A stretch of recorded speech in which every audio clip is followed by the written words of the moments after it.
Yun. Magandang gabi sa lahat. Hapunan na ulam. Luto kami ng native na manok. Okay. Ayan o. Yun. May tanglad siya. Oh, yun. Tapos, pang-asim namin ay labog. O, diba? Alam ko, marami nakaka-relate nito. Oh. Ayan. Ayan. Luto tayo sa kahoy. Init.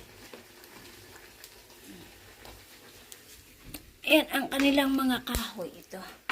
Diba? Mabilis lang silang kaluto. Si Maika.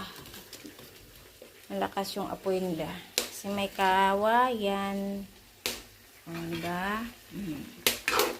Yan ang tinulang native na manok.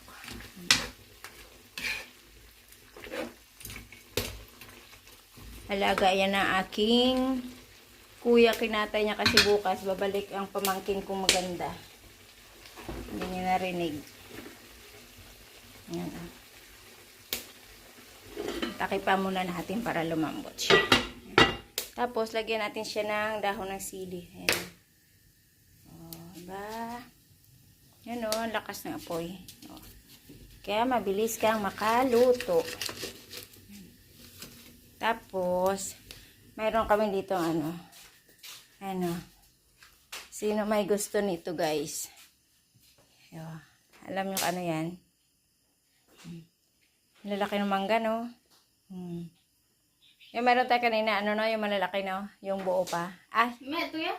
di, yun pala yung kinuha ano kanina, yung malalaki. Yun, o, diba?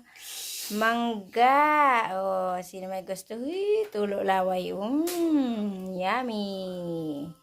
Yun, lutong-luto na ang ating tinulang native na manok. Ayan o. Yun, kainan na guys. Sino ating sandok? Saan mo lagay dyan?